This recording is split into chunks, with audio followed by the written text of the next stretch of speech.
자, 이번 시간에는 일본 교회에 대한 이야기를 할 텐데요. 저희 지금 이 원고 중에 일본 교회에 대한 이야기가 있었고, 그 다음에 이제 그 일본 교회와 평화랑 연결이 된 그런 주제들이 있었는데, 일본 천주교는 굉장히 약하지 않아요? 세력이?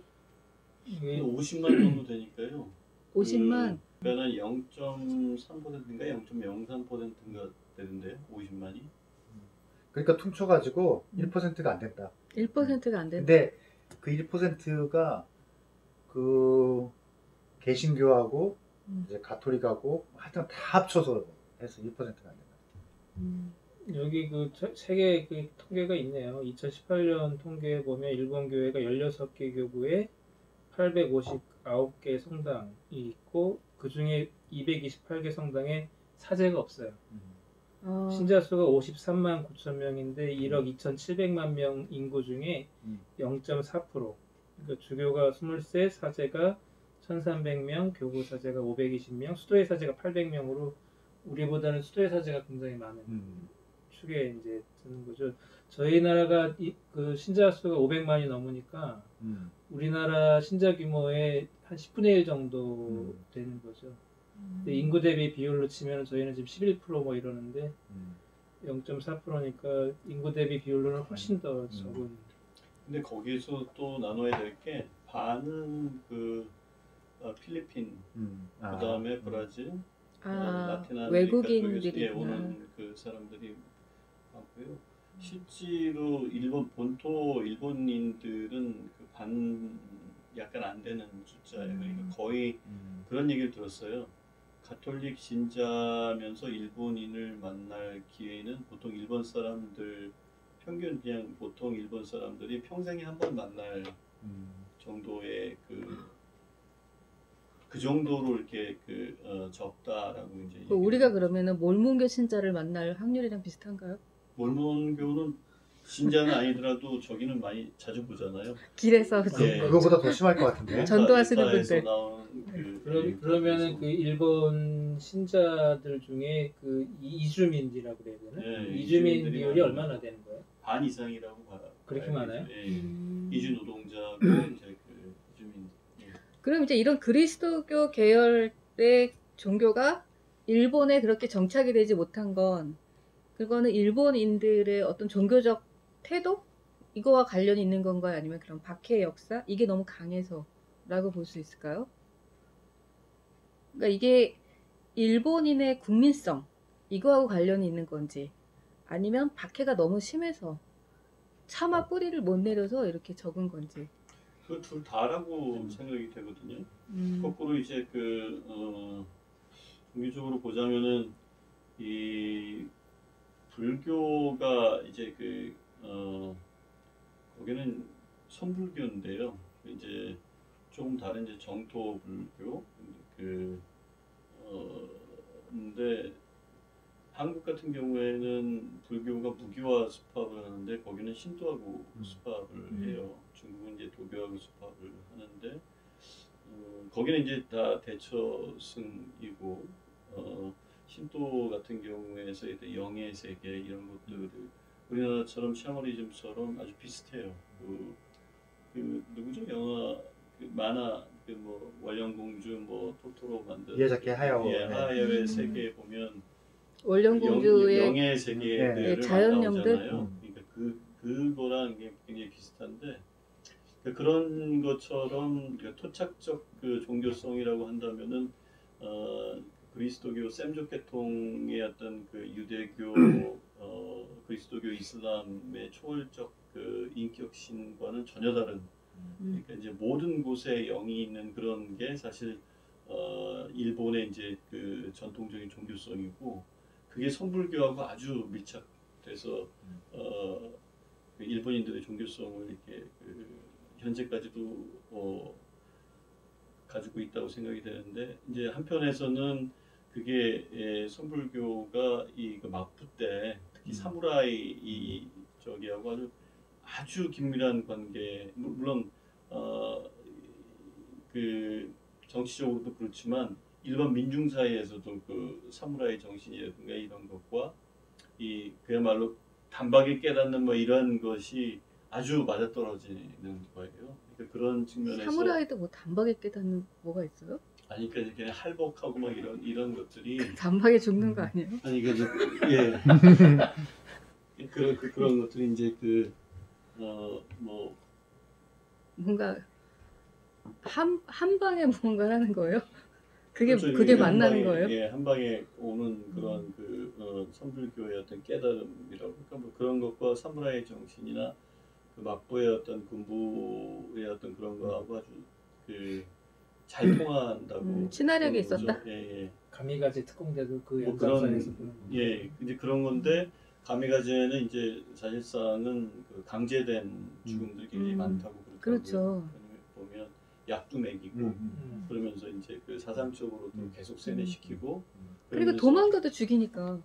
예 그러니까 그 가미자제는 좀 다른 측면은 좀 있긴 있는데 어쨌든 그런 분위기하고는 좀 맞는 것 같고 또 박해도 너무 심했어요. 너무 심했죠. 예, 그래서 뭐 침묵이라는 그 누구죠? 네, 소설도 있고 그 영화도 있고. 슈자프 같은 경우에 보면 거기에서 나오는 대로 너무 많이 죽었어요. 그래서 그 10만 명을 공식적으로 잡는데 10만 명을 더 죽은 것 같아요. 그리고 우리나라가 10,000명인데 순교의 나라 뭐 굉장히 많이 사실 얘기하지만 일본에 비해서는 10분의 1밖에 안 되는 숫자죠. 뭐 이게 책을 읽다 보니까 훨씬 그 차이나. 임진왜란 그 우리나라 군종 신부로 따라왔던 세스페데스 네. 신부한테 세례를 받고 일본으로 끌려간 한국인들이 있고 그때 일본에서 박해받을 때 순교한 분들도 있다고 여기 책에 보니까 네. 혹시 그 내용을 좀 아세요? 그 내용은 많이 모르는데 옛날에 오다 줄리아? 오다 줄리아. 네, 오다 줄리아 얘기 많이 하잖아요. 그 일본에 가가지고 뭐 이렇게 성녀가 됐나 뭐 예전에 뭐 많이 얘기하던 것 같은데. 저는 그 이제 기억이 가물가물한데 근데 그 토픽에서는 되게 사실은 제가 예전에 헌책방에서 그 세스페데스 신부에 관한 거 있잖아요. 그 임진왜란 때 이렇게 오고 그거 관계된 그 단행본을 하나 샀었어요. 그래서 사실은 우신년에 기증을 했는데 지금은 없는 것 같아요, 책이. 저기에 있겠죠 그러면 그 애꿈에. 그럴 수도 있겠다. 근데 그 책이 박철 그 외대 총장을 지냈던 그 스페인어과의 박철 교수가 그 내용을 했는데 그래서 뭐 그 한국 천주교의 기원을 갖다가 그때로 잡아야 된다라고 또 주장을 했던 사람들도 있었잖아요. 그때 잠깐 소수파하긴 하지만은 그래서 뭐 그건 말도 안 되는 소리고. 그러게. 근데 일본의 박해가 그렇게 심했던 데에는 뭔가 다른 배경이 있나요? 정치적인 이유였을 거예요 아마. 그게. 그러니까 막부가 네. 통일을 하면서 전국 통일을 하면서. 그러니까 이제 사실은 한국의 박해도 정치적인 이유잖아요. 이게 보면은. 그러니까 우리는 이제 음. 그 우리나라 천주교 같은 경우에는 사실 네. 저항 정신도 좀 있었잖아요. 양반들에 대한 그런 반감도 있었고. 그거는 이제 겉으로 얘기하는 게 그래요? 크고, 그래서 네. 눈에 거슬렸던 거 아니에요? 이 정치적인 반대파를 제거하는 데 있어서 그게 더 여기 이제 그게 책에 보면 이제 그런 설명이 나오는데 그 도요토미 히데요시 그 임진왜란 연결돼 있으니까 우리랑도 되게 익숙한 인물인데 이 사람이 이거 실권을 갖고 있을 때 그 필리핀에서 이제 넘어왔던 그 스페인 함대가 일본 앞에서 그 뭐 난파가 되는데 그 배에 가톨릭 신부들이 타고 있었고 그 선장이 이제 그 제독이 이제 그거를 설명하는 과정에서 스페인의 제국 확장과 선교사들의 역할이 가톨릭 신부들하고 이제 연결돼 있다라고 하는 이제 이런 얘기가 좀 있어서 그 뒤로 그 박해가 굉장히 심해졌다고 했던 계기가 그 배의 사건에서 이제 비롯됐다는 얘기를 여기서 하고 있더라고요. 그게 황사영 백서도 마찬가지잖아요. 어떻게 보면 맥락이 같은 거 아닌가요? 네, 그게 여기 지금 산 필리페호 사건이라고 여기 이제 그렇게. 근데 이제 어떤 특정한 사건을 통해서 박해가 일어나는 거는 전 세계가 다 똑같은데 왜 그렇게 여기는 잔인하고 혹독하고 규모도 크고 그랬냐는 거죠. 뭐 일본만 그랬던 건 아니죠. 우리나라도 마찬가지였었고. 우리는 10분의 1이라면서요. 그런데 베트남 같은 경우에는 30만이 죽어요. 베트남도 30만이에요? 네. 그러니까 일본 같은 경우가 뭐 이렇게 거의 유별난 건 아니네요. 특이한 건 아니고요. 숫자로 따지면은 아시아에서는 베트남이 제일 많이 순교를 합니다. 근데 여기서 일본에서 10만이 죽었다는 얘기는 또 역으로 보면은 그만큼 가톨릭이 또 많이 퍼져 있었다고 볼 수도 있는 거죠. 그렇게도 볼 수 있고 또 하나가 가톨릭 여기에 인구가 많았다. 예, 그리고 또 여기 보면은 나가사키는 교회령이었다라는 그 대목이 나와요. 근데 저는 교회령이었다는 거는 그러게 소도도 아니고. 교회가 가난하는 그 영역이었다는 거잖아요. 근데 그렇다 그러면 되게 교회에 대해서 정권이 굉장히 좀 친밀하게 어떤 혜택도 주고 또 뭐 양해도 했었던 시절도 있었다는 거잖아요. 그러니까 그 교회 영이 있을 정도였다면 박해를 받을 만큼의 많은 사람이 가톨릭 신앙을 또 받아들이기도 했다. 역으로 보면 그렇게 설명할 수 있는 거예요. 그래서 오늘날에는 어쨌든 가톨릭을 포함한 그리스도교 전체 인구가 53만 정도밖에 안 된다. 그게 전체 인구의 0.4% 정도 되고, 그리고 대부분의 그런 일본인들은 신도를 거의 관습적으로 믿는다고 보면 되겠죠. 네, 거의 뭐 태어나면 신사에 데리고 들어가서 거기에 이제 신한테 바치고 그 다음에 죽을 때는 선불교 사찰에 가고 근데 이제 지금 같은 경우에는 그 젊은 사람들이 거의 대처성이고 이게 그 자식들이 그걸 물려받아야 되는데 젊은이들이 이제 거부하고 그래서 사원들이 많이 줄어들고 있대요. 그 사찰들이. 그래서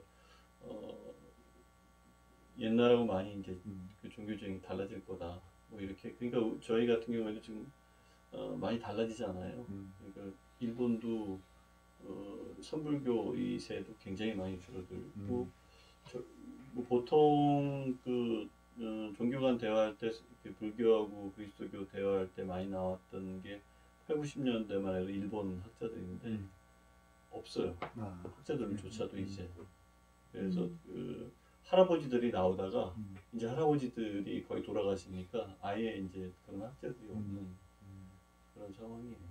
개신교는 있는지 모르겠는데 가톨릭 쪽은 거의. 네, 그래서 이게 하여튼간 그런 신도 문제랑 해서 그 신사참배 얘기가 우리가 또 봐야 될 게 그 일제 강점기에는 그 한국 교회가 일본의 교회를 지배를 받는 형태가 되는 거잖아요, 결국은. 그렇지. 그 일본 교부 신자수가 하에 있었죠. 그럼 그때 신사참배 문제와 관련해가지고 어떻게 전개됐는지 그 부분을 한번 좀 말씀해 주시면 좋을 것 같아요. 되게 예민하고 중요한 문제 같은데. 한국 교회가 네. 다 독자성이 없었잖아요, 그 당시에. 어떻게 식민지였으니까. 네, 식민지 상태. 식민지였으니까 이제 일본에서도 문제가 됐던 게 왜냐하면은 일본 주교들 중에서 이름 지금 기억이 안 나는데 1930년대라고 기억이 돼요. 근데 이제 신사참배를 계속 강요하고 그러니까 이제 신사참배를 안 하는 경우에는 조선인들이라서 한편으로도 또 그 배척받고 차별받는 데다가 신사참배까지 안 하면 직장까지 이제 없어지고 막 여러 면에서 이제 생존의 위기가 이제 다가오니까 교구장 그 사제들의 요청으로 해서 그 교구장이 문무성의 확인을 좀 요청을 하죠 이게. 그래서 이런 상황인데 이게 종교 행위냐 신사에 가서 우리가 예를 표하고 절을 하는 게 종교 행위인지 문화 행위인지 그 유권 해석을 좀 해달라. 그래서 당시 그 문부성에서는 종교 행위가 아니라 이거는 존경을 표하는 문화에 대한 종교고 문화 행위다 이렇게 얘기를 했죠. 근데 그 당시는 이미 우리는 윤지충의 진사 사건을 겪은 다음이었어요. 다시 말해서 유교의 제사는 그 천주교와 맞지 않기 때문에 위패를 불사르고 뭐 나중에 지금 연구 결과로는 뭐 위패를 불사른 게 아니고 뭐 위패를 뭐 어디다 감췄다라고 그랬나 무슨 뭐 그랬는데 어쨌든 우리가 알고 있기로는 진사 사건이 위패를 불태운 걸로 이렇게 알고 있잖아요. 다른 말로 하면 유교 제사는 가톨릭이 맞지 않은 이단 내지는 뭐 그런 걸로 보고 종교적인 거니까 하지 말아라고 해서 이제 윤지충 이하 이제 그렇게 돼갖고 대대적인 그 박해를 받기 시작했잖아요. 그거 끝나고 난 다음에 이 일이 벌어진 거거든요. 그래서 문부성에서 그렇게 얘기해서 이 주교가 교황청에다 얘기를 하죠. 그렇게 해서 교황청에서 칙령을 다시 내려서 이게 종교 행위가 아니니까 신사에 절해도 좋다, 신사 참배도 좋다, 이렇게 바티칸에서 또 입장을 바꿔갖고 칙령을 다시 내려요. 그러니까 그때만 해도 일본 주교들은 계속해서 그거를 반대를 했었고 종교행위라고 얘기를 했었고, 그리고 지금까지도 종교행위 때문에 계속 반대를 하고 있거든요. 신사에 가서 절을 하는 행위에 대해서. 근데 저희 같은 경우에는 한국은 유교식 지금도 본당에 저 가끔 가다가 이제 추석이나 설 때는 꼭 가는데, 앞에다가 제대 앞에다가 상을 아주 잘 차려놓고, 예, 차례상 차려놓고 돌아가신 분들 이름 다 써놓고, 그게 위패죠. 예, 부르기 어려우니까 그게 그야말로 위패죠. 그게 위패죠. 그리고 거기서 다 나와서 저를 얼마나 좋은지도 몰라요. 마음이 편하죠. 예, 마음이 편하고 1년에 2번 그렇게 하는데 정말 참 좋거든요. 그게 종교 행위든 저는 문화 행위든 상관없다고 생각하는데, 한국 교회에서는 그 문부성에서 교황청에 얘기해서 그렇게 다시 내려온 칙령으로 인해서 이건 전통 문화를 존중하는 의미에서 하는 거니까 얼마든지 해도 좋다라고 하는 문화 행위로 이렇게 절을 해서 굉장히 포괄주의적으로 그거를 감싸는 거잖아요. 근데 일본은 공식적으로 일본 교회에서는 종교행위라고 계속 반대를 하고, 특히 이제 고이츠미가 어디죠? 야스쿠니 신사 거기 방문했을 때 대대적으로 반대하고 그랬어요. 그러니까 삼국이 한중일 홍콩까지도 이게 지역 교회가 바티칸의 아주 무지몽매한 지역 교회에 대한 이해 때문에 지금 이게 아직도 화해를 못 이루고 있는 그런 아주 어정쩡한 상태거든요. 그래서 2000년 그때도 요한 바오로 2세가 그 문제만큼은 사과를 하지 않았어요. 오스트리아에서 일어났던 원주민들에 대한 학살, 여러 가지 그것들에 대해서 사죄를 했는데 그 문제만큼은 사과하지 않았어요. 그리고 발터카스퍼가 왔을 때, 추기경님이 이제 왔을 때 심상태 신부님이 왜 저기 순교복제수도회에서 순교와 관련해서 큰 심포지움 한 적 있잖아요. 그래서 공식적으로 바티칸에 사과를 요구를 했거든요. 공식적인 사과와 그걸 통해서 지역교회의 화해, 이걸 얘기를 했는데 교황청에서는 아직까지도 아무런 답변이 없어요. 그러니까 교황청에서 그럼 사과를 한다 그러면 어떤 면을 사과를 하는 거죠? 그러니까 지역교회의 문화에 대해서 잘못한 거죠. 우리가 오해했다 이거?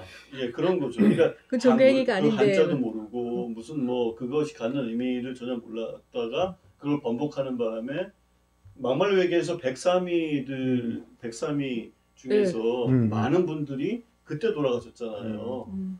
그런데 그거는 교황청의 무지한 정책과 아주 밀접한 관련이 있는 거죠. 여기 보면 마지막에 보면 일본 교회가 아까도 이주민들이 되게 많다고 그랬잖아요. 일본 교회를 찾아오는. 네네. 필리핀, 베트남. 그래서 최근에 일본 교회에서 여기 보면은 난민들하고 거기 이주민에다가 난민에 대해서 되게 신경을 많이 쓰고 있다라는 것들. 그리고 또 최근에 얼마 전에 마츠우라 고로 나고야 교구장이고 이주 난민 위원회 위원장을 같이 하시는 것 같아요. 그래서 오셔가지고 역사 순례도 하고 그러셨는데 고로 주교님 보시면은 항상 이제 부채하고 볼펜 이렇게 들고 오시면서 평화헌법 구조를 갖다 명시한 그런 거 하더라고요. 그래서 일본 교회가 되게 평화헌법 구조의 수호자로서 역할을 되게 많이 한다는 인상을 주더라고요. 일본 교회가 지난번에 언제예요?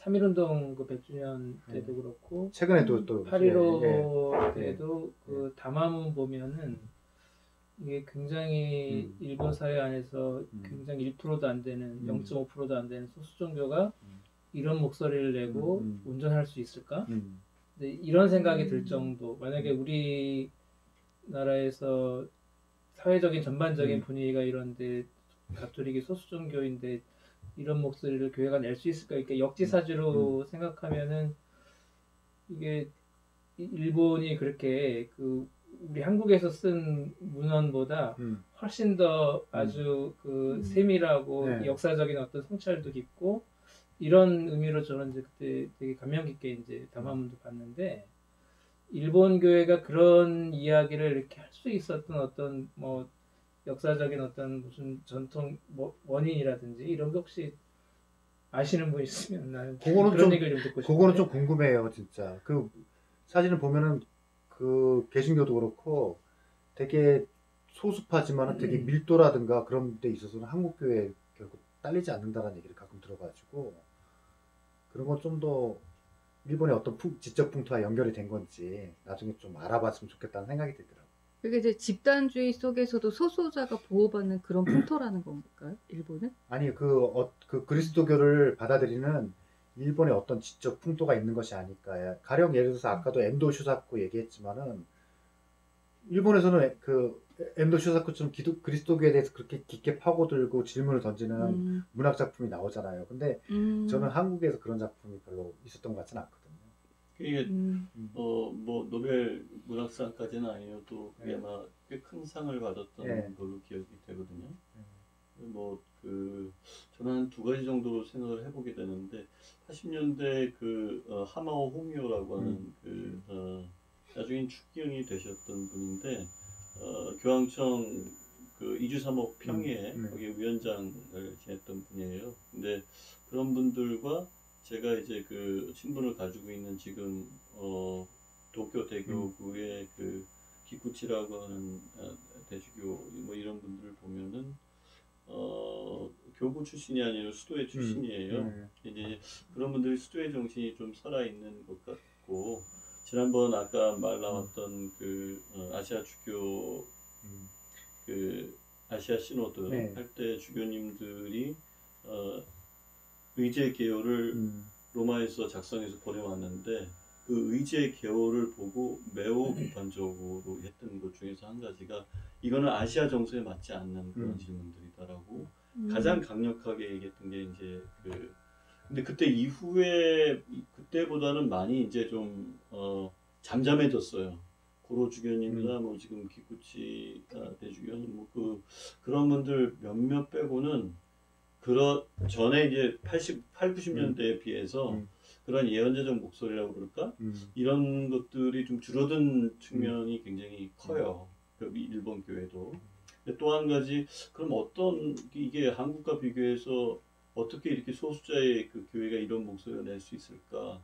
조금 이거는 좀 제 생각입니다만, 그렇기 때문에 오히려 그런 목소리를 내야 된다. 이건 하나의 어떤 생존 방식이라고 그럴까? 그런 걸로 이해가 가거든요. 이를테면 그야말로 50만 밖에 안 되고 그야말로 거기서 반은 이주에 들어온 사람들인데 그럼 어떻게 이 소수의 종교가 그 사회에서 목소리를 낼 수 있을 것인가? 물론 그 종교의 자유가 보장된 나라기 때문에 그래요. 지금 뭐 파키스탄에서 그리스도교가 이렇게 못하죠. 비슷한 상황이라면. 그러니까 종교의 자유가 보장된 상황에서 어떻게 목소리를 낼 수 있을까라고 하는 측면에서는 이해할 수 있다는 거죠. 하나의 어떤 생존의 방식이요. 자기의 어떤 그 목소리를 내므로써 존재의 어떤 자기 존재성을 좀 드러내는 그런 걸로 좀 이해가 저는 되거든요. 그러니까 정리하면은 지금 일본 교회는 상당히 소수지만 상당히 원칙적인 목소리들을 내고 있다. 그리고 그런 목소리를 내는 데에는 생존 방식, 생존 전략 이렇게. 그건 이제 뭐 두 번째고 좀 지도자들이 상대적으로 그런 측면에 대해서 열려 있는 사람들이고 사고의 깊이를 사회와 교회를 좀 동시에 생각하는 그러한 교회 지도자들이 상대적으로 한국보다는 많은 것 같다. 그러니까 그게 이제 소수이기 때문에 그런 목소리를 낼 수 있다는 건가요? 아니면은 소수임에도 불구하고 그런 목소리를 내고 있다는 건가요?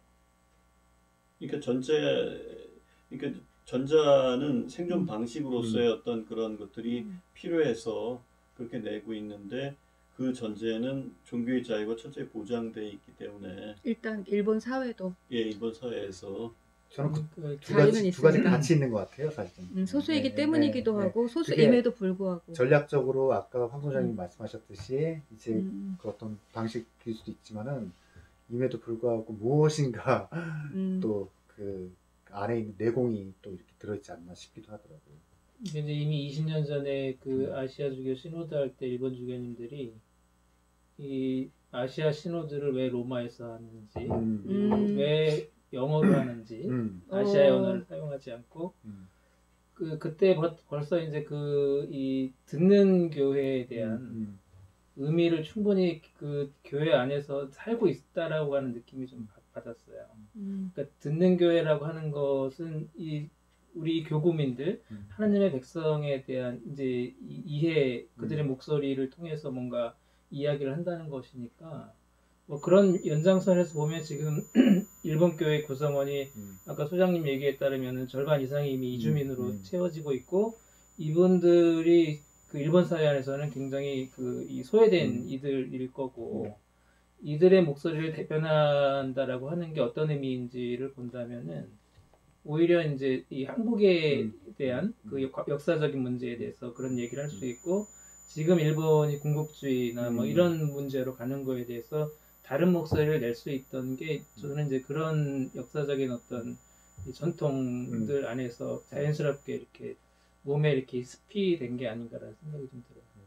그래서 어떤 중요한 시기마다 일본의 어떤 가톨릭 교회가 되게 중요한 방향성에 있어서 되게 방향을 잘 잡아간다고 보는데, 그런 어떤 방향을 잡아가는 어떤 중요한 어떤 문건에 대해서는 특히 한일 관계에 있어서 그런 문건은 다음 호에는 한번 정리해가지고 요즘 아마 일본 감정도 들어가야 안 할 것 같아요. 좋은데 네. 일본 교회는 잘하고 있다고 합니다. 그래서 우리 그때 농담했잖아요. 교회는 일제가 좋은 것 같다. 동현이 형 그때 얘기했잖아요. 일본 교회는 소수임에도 불구하고 그래서 소수이기 때문에 자기 이번- 목소리를 내고 있다고 합니다. 이 차에 한번 그 지난번 한일 예. 그 청년 교류 그거 한 것도 좀 말씀. 예, 그 일본 그 고로 주교님이 주교님, 예, 이제 예. 일본의 청년들이랑 같이 동아시아 한국의 역사를 공부하는 그 이제 모임이 있는데, 이번에 2박 3일이 아니지, 하여튼간 4박 5일인가 그 이제 예사리 공동체 청년들하고 같이 둘러봤어요. 그러니까 민주인권기념관, 옛날에 남영동 대공분실, 그리고 명동성당에 조성만 열사가 투신했던 장소라든가, 그 다음에 이제 상당히 반사회적 동네들 예, 돌아갔군요. 독립기념관도 예, 그렇죠. 독립기념관 이제 그 다음날 갔는데, 그 다음에 첫날에는 민주화에서 세월호 광장도 가고, 그 다음에 전쟁과 여성인권 박물관도 가고, 그래서 정신대 할머니들 그 기록한데, 그리고 그 다음에 독립기념관도 그걸 이제 가고, 일본 청년들이랑 같이 예, 움직였다는 그래가지고 거죠. 일본 청년들의 이야기를 듣는데, 그 일본 청년들의 어떤 고백들이 되게 아주 감동적이었어요. 그러니까 자기들이 몰랐다라는 것들, 그리고 일본이 한국에 대해서 얼마나 이렇게 좀 개 같은 짓을 했는데, 그리고 했다는 거. 근데 저는 거기서 그리고 저도 이제 한마디 했는데, 저는 이제 이런 고백을 했죠. 나는 우리 솔직히 20살이 돼서야 군인들의 정치에서 벗어났다. 그리고 어릴 때는 언제라도 군인들이 정치를 할 거다라는 어떤 생각들, 벗어나기 힘들 거라는 어떤 그런 것. 어릴 때 그런 생각을 하셨어요. 그렇죠. 아니 왜냐면 그때 어르신들 얘기했잖아. 너 대통령이 되고 싶으면은 육사가라는 얘기를 갖다가 했던 시절이에요.